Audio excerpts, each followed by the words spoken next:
Welcome back, ladies and gentlemen. As you all know, both semi-finals of the T20 World Cup have been completed. पहले semi-final में south Africa ने completely demolish किया अफगानिस्तान को by 9 wickets, and then just now India has defeated England by 68 runs to make it into their third consecutive ICC final, and also their third T20 World Cup final. India batted first and जैसे कहते हैं Rohit Sharma again led from the front, but once again जो उनके king Kohli हैं he was very disappointing again, और he seems to be really off colour इस tournament में. और बहुत ही अजीब सी बात है कि कोहली जो है वो परफॉर्म नहीं कर पा रहे एक T20 वर्ल्ड कप में. एक फॉर्मेट जो उन्होंने मास्टर किया हुआ था वो नंबर 1 पे रहे हैं रैंकिंग में बड़ी देर के लिए. और मेरे लिए तो ये बहुत ही ज़्यादा एक अजीब बात ये है कि मुझे नहीं याद पड़ता मैंने कोहली की T20 इंटरनेशनल्स में 50 से एवरेज कम होते हुए कब देखी हो, बट अब मैंने देखी है, जो कि बहुत ही शॉकिंग बात है. और आई थिंक उनकी जो काफ़ी ज़्यादा उन्हें क्रिटिसिज्म मिलता है कि वो नॉकआउट्स में परफॉर्म नहीं करते. I think all the eyes will be on him and all the owners will be on him कि जिस तरीके से इंडिया उन्हें बैक कर रहा है, ज़ाहिर उन्होंने करना ही है बैक, इतना बड़ा प्लेयर है. तो अब देखते हैं फाइनल में वो साउथ अफ्रीका के खिलाफ कैसी परफॉर्मेंस देते हैं. थोड़ी सी बात करते हैं मैच के बारे में. तो India obviously one the toss and batted first, और उसमें उन्होंने Rohit Sharma and sky batted well, और दे were well supported by Hardik Pandya. और आई थिंक इंडिया का जो कॉम्बिनेशन है वो हार्दिक पांड्या की वजह से बहुत ही अच्छा बन जाता है, क्योंकि not only does he provide them with an extra batter, but he also with his bowling और जो उनकी एक्यूरेट और पेसफुल बॉलिंग है उसकी वजह से India also gets the room to play another spinner. और वही जो एक एक्स्ट्रा स्पिनर उन्होंने प्ले किया है वो उनको आज की पिच में बहुत ज़्यादा काम आया है. थोड़ी सी अगर हम आज के पिच के और ग्राउंड की बात करें तो थोड़ी सी आई थिंक जो क्रिकेट से हट के, जो क्रिकेट की गेम से हट के चीज़ें हो रही हैं उस पर नज़र डालना बहुत ज़रूरी है. एक दफ़ा फिर हमें ICC की तरफ से जो है वो अनफेयरनेस नज़र आ रही है. India was the only team that knew where their semi-final was gonna be played before the tournament even started.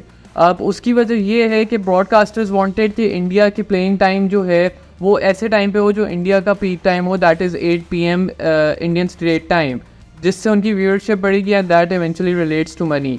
तो I think ICC really needs to figure out, and it's about time that they figure out a plan or a schedule जिसमें every team is accommodated equally. You cannot do this to teams, और मतलब it's really unfair to them. England और south Africa को बाकायदा अपने travel plans को delay करना पड़ा, क्योंकि इंडिया का एक ग्रुप स्टेज का मैच, सुपर 8 का मैच पेंडिंग था, और वो सुपर 8 का मैच जब उन्होंने खेलना था तब उनकी वो सिचुएशन, जो उनकी पोजीशन थी वो कंफर्म होनी थी. तो तब जाके जब उनकी पोजीशन कंफर्म हुई और जब उनका कंफर्म हुआ कि भाई उन्होंने इंग्लैंड के साथ खेलना है सेमीफाइनल, तो तब जाके उन्होंने फिर आगे बाकी टीम्स ने ट्रैवल किया. तो आई थिंक इससे बहुत ज़्यादा ये छोटी छोटी चीज़ें होती हैं, बट इससे टीम्स डेफिनेटली अफेक्ट होती हैं. थोड़ी सी बात करेंगे कि इंग्लैंड की परफॉर्मेंस कैसी रही. तो इंग्लैंड मतलब kudos to England because they reached the semi-finals after being on the brink of of getting eliminated from the tournament. But अगर थोड़ी सी नज़र डालें तो इंग्लैंड हर मेजर टीम से हारी है जो कि इन फॉर्म है. एक तो वो दोनों फाइनलिस्ट से हारे हैं, साउथ अफ्रीका से भी 7 रन से हारे थे. बट शुरू में टूर्नामेंट में after the match got washed out with Scotland, they lost to Australia as well, जो कि even though they eventually Australia did get knocked out, but उस वक्त ऑस्ट्रेलिया वॉज इन फॉर्म. तो I think we expected the defending champions to perform better, और साफ वाज़ेह है कि they weren't up to the mark, and बहुत ही मुश्किल से वो सेमीफाइनल्स में पहुँचे.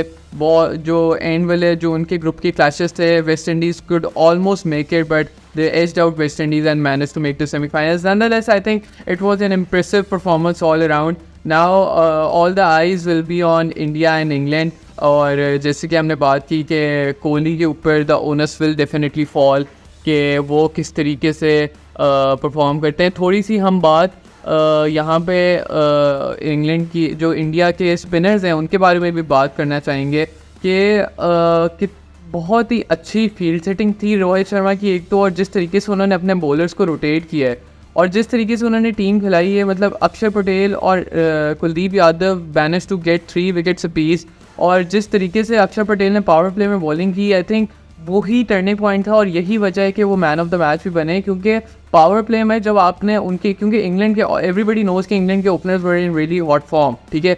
तो जिस तरीके से अक्षर पटेल ने उनकी जो अर्ली ऑन 3 विकेट्स ली उन्होंने, उसी से मैच की टोन जो थी वो सेट हो गई। और मतलब 170 वाज अ मीडियोकर, मतलब it was not a bad score but it wasn't an amazing score either, it was chaseable. But kudos to India's bowling और जिस तरीके से आई थिंक उनका यूनिट बना हुआ है। But on the other hand South Africa भी बहुत अच्छी नज़र आ रही है। If I am not wrong, I think both the teams are undefeated in the tournament. So I think we are up for an encounter to remember. Or India would definitely be looking to win their second T20 World Cup, and this will be their third opportunity to win it. Whereas South Africa, तो भाई south Africa के तो इस वक्त जो है काफ़ी ज़्यादा खुश होंगे। एंड साउथ अफ्रीका तो पहली दफ़ा किसी वर्ल्ड कप फाइनल में पहुंची है। तो मेरे तो I am all in for South Africa कि it's about time that they taste some World Cup glory. Which team do you think is going to win this World Cup? Let us know in the comments below. Thank you and see you next time. Allah Hafiz.